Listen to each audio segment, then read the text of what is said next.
السلام عليكم ورحمة الله تعالى وبركاته أخواتي كي دايرين لاباس عليكم نتمنىكم تكونوا كلكم على خير وبخير يا رب. اليوم إن شاء الله مع تطا بوشة غادي نحضروا واحد البسطيلة اللي من جد ساهلة وغادي تحضروها بسرعة ما فيها لا طي ولا حتى شي حاجة. البسطيلة اللي غادي نحضروها بالورق اللي بقى لينا من دوك التقاطع ديال الورق اللي حضرنا المعسلات وكيبقاو لينا كنجمعوهم وكنحتفظوا بهم في الثلاجة. واليوم إن شاء الله غادي نحضر بهم بواحد البسطيلة اللي كتجي رائعة إن شاء الله غادي تعجبكم بزاف. هنا كيف كتشوفوا أول حاجة بسم الله على بركة الله كناخذوا الدجاج. هنايا على حسب نتوما قداش بغيتو ديروا سطيله كبيره ولا صغيره ولا فرديين ولا اللي عجبكم ولا حسب الافراد. هنا تقريبا درت دجاجه حيت منها غير طريف من صدر، دجاجه صغيره ديال 2 كيلو. خديت واحد الكيلو ديال البصله قطعته هكا رقيق. خديت هنايا الزيت المائده عادي. خدينا العطريه. هنا عندنا معلقه ديال سكينجبير، معلقه صغيره ديال الخرقوم البلدي، معلقه ديال الابزار وراس معلقه ديال القزبر مطحون يعني نص معلقه، راس معلقه ديال التوابل ديال الدجاج، راس معلقه ديال القرفه، شويه ديال السمن والملحه.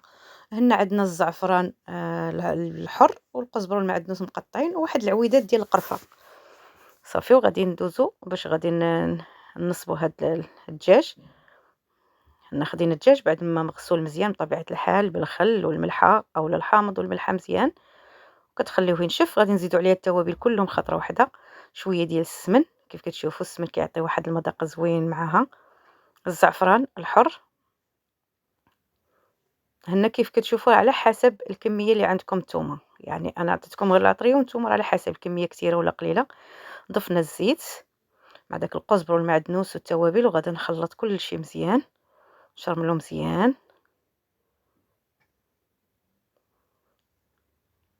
كيجي اللون ديالو تيشهي. صافي غادي نضيف ليه البصله مباشره، يعني الزيت وكلشي درناه خطره واحده، ما تحتاجوش تبقاو تشحروا وتبقاو يعني خطره واحده. غادي نضيف ليه مكويس ديال الماء باش كتدخل ديك التوابل، ما كيكونش غير الزيت بوحدو. صافي وغادي نحطها على النار. بعد ما كتبدا تقلى لينا هاد اولا كتشحر، صافي غادي نقلبوا هاد الدجاج مع ديك البصله، وديك البصله حتى هي راه كتطلق الماء. كنخليوه غير شويه غير على ما يتشد داك اللون، ماشي نشحروه بزاف. ما نقولش لكم ديك الريحه ديال القرفه ومع السمن وهذيك العطريه ديال الدجاج اللي ما كتكونش فيها بزاف، كتكون فيها غير بسيبيسه، حبه الهيل او قعقله. صافي كنضيف قياس ديال الماء فاش غيطيب ونغطي عليه ونخليه على المهل، يعني تكون العافيه مهيله. غادي ناخذ هنا اللوز بالقشره ديالو، غادي ندخلو يتحمر تقريبا واحد ربعه كيف كنقول لكم على حسب القياس اللي عندكم نتوما. غادي ندير غير شويه، غنديرها تحمر وغادي نطحنها بالقشره ديالها. انا بعد ما درت اللوز في الفران رجعت هنا خديت الورقه ديال البسطيله خرجتها من قبل من المجمد حيت كتجا معاها وديرها في المجمد. صافي وغادي نقطع دوك الطريفات اللي كيكونوا باقيين طوال شويه، ومن طبيعه الحال قبل ما تجمعوها ديروها في المجمد راه كتحلوها، يعني ما كتخليوهاش متلاصقه باش ما كتجيكمش مطقسه. ضروري ما كتحلوها قبل ما ديروها في الفريغو، تحلوا الوريقه على الوريقه. هنا كبيت عليها الزيت وغادي نديرها مزيان، ندخل فيها هاد الزيت باش كتجينا رطبه. ممكن اللي كيبغي الزبده تكون زبده نوعيه مزيانه ويضيف قليل من الزبده تكون دايبه.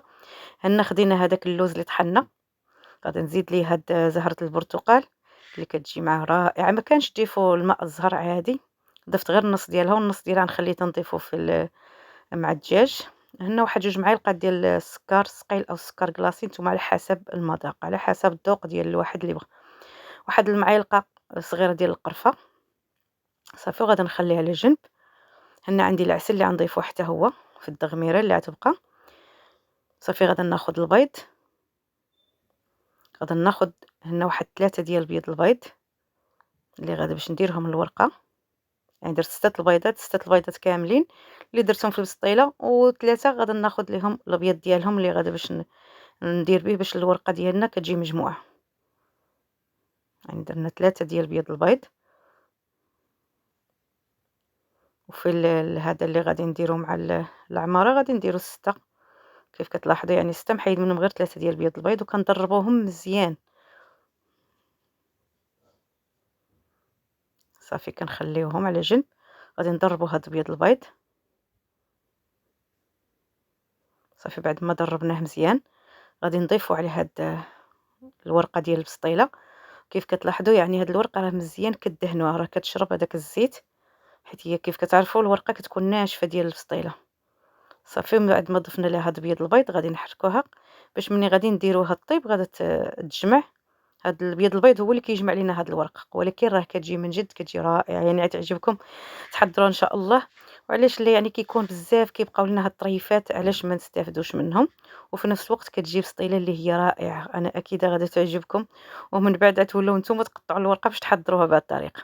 صافي بعد ما درنا تستيفة غير تكون غير رقيقة، ما تكونش غليظة نكتروا الورقة بزاف، لا تكون غير شوية، نقادوها مزيان في ديك المقلة أو الطاوة تكون مدهونة بالزيت.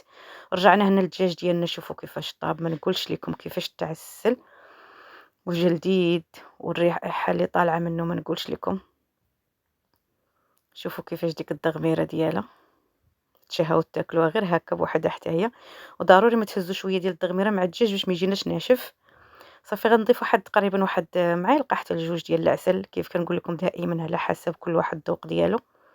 غادي نضيف هذيك النص ديال الساشيه ديال زهره البرتقال، الا ما كانتش ضيفوا الماء الزهر عادي، وضفت قليل من القرفه، وغادي نخلي هاد الدغميره تغلي غير شويه. صافي كنبدا نضيف ليها البيض وانا كنحرك، يعني ما نخليش داك البيض يولي يتكتل يعني ولا كتله، يعني كنحرك باش ما كيجيش باين لينا في البسطيله، يعني بحال البسطيله العاديه اللي كنصايبو.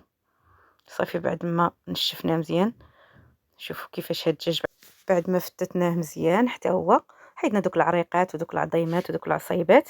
صافي وكنخليوه على جنب، وديك الدغميره اللي بقات فيه كيفاش كتكون.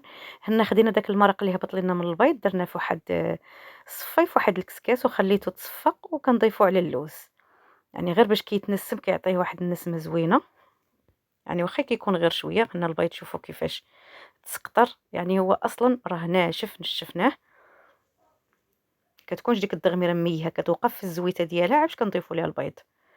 صافي هنا خدينا هاد الطاوه اللي درنا فيها، اولا هنا درت كيف كتلاحظوا درت المقله الثقيله ديال، الا كانت عندكم شي طاوه ثقيله كتجيبيها البسطيله مزيان، درت هنا المقله الثقيله ديال المسمن، عندي كبيره هي اللي درت فيها هاد البسطيله. صافي بعد ما كنديروا هذيك الحشوه كنعاودوا نزيدوا عليها هذاك البيض من الفوق، وما كنوصلوش الجوانب، حيت الجوانب غادي نغطيو عليه باش ما كيجيوش خارجه لينا العماره من الجنب.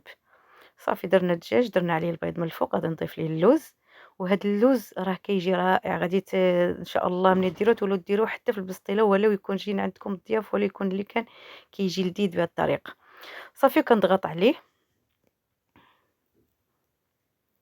صافي كنجيب هنا الورقه اللي بقات مقطعه وكنعمر هاد الجناب باش ما كتخرجش لينا العماره من الجنب، حتى كنقادو ما كنكتروش بزاف الورقه. الورقه كيف كتلاحظوا راه كتبان لكم العماره كتبان لكم من الفوق، يعني ما كنكتروش بزاف، كنضغط عليها باش كتقاد وكتشد. كندير قليل من الزيت في يدي، كنضغط عليها بهذه الطريقه باش من هني حتى ديك الورقه كتجي مقرمشه وكتجي طيبه مزيان مع داك الزيت كيعطي واحد القرمشه. صافي كنضغط، ماشي كنضغط بزاف عاوتاني حتى كتخرج من الجناب، لا. صافي كندخلها للفران، الفران شاعل غير من التحت، وكنخليو العافيه متوسطه تطيب لينا مزيان من التحت، ونعاودو نشعلو لها باش تاخد لينا اللون كيف كتشوفوا. بعد ما خرجناها كتبان يا سلام، ما نقولش لكم كتجي رائعه وكتجي مقرمشه عن جد، يعني كتجي زوينه بزاف. شوفوا كنقلبوها، الا بغيتو تقدموها على هاد الوجه قدموها، ولكن حنا مهما دايرينها ديال الورقه اللي مقطعه خاصها تبان لينا ديك البسطيله ديالنا مشنتفه كيف كنقولوا، كيبانوا دوك الوريقات واقفين. صافي غادي نقلبها على الجهه الاخرى في التفصيل ديال التقديم، وغندير لها تقديم اللي هو عادي، يعني سامبل كل واحد وكيفاش حاب يقدم. غنجي هنا في الوسط غادا ندير قليل من السكر ثقيل او السكر كلاصي اللي غادا نغربلو باش ما كيكونش فيه لا حبيبات لا والو، وهنايا كيبان الشكل ديالو ناعم. غنجيب شويه ديال القرفه وغادي ندير هكا كاريات اولا سطيرات ديال القرفه غير في الوسط.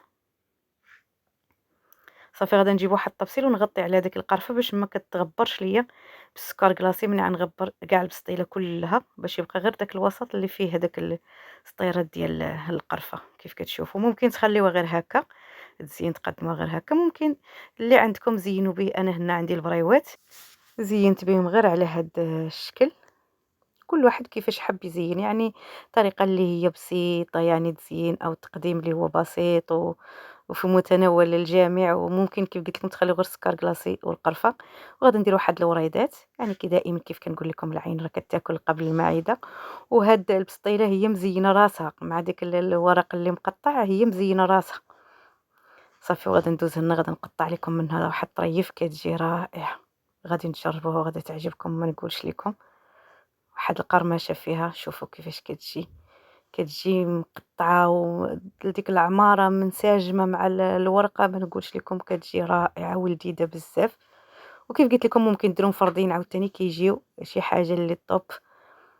شوفوا العمارة كيفاش كتجي معلكة مع داك البيض وداك اللوز بعد ما درناه فوق من داك البيض يتلذذ بيه، وفي نفس الوقت كيتشرب مع البيض وكيولي معلك. وكانت هذه هي البسطيله ديال اليوم، ديال الورق اللي كيبقى لينا من هذا، من المعسلات ديالنا. حضرنا به بسطيله بهذه الطريقه كيف وعدتكم. نتمنىكم ان شاء الله حتى نتوما تعجبكم وتحضروها لكم والعائله ديالكم بالصحه والراحه، ودائما مع طاطا بشرى. الى فيديو جديد ان شاء الله.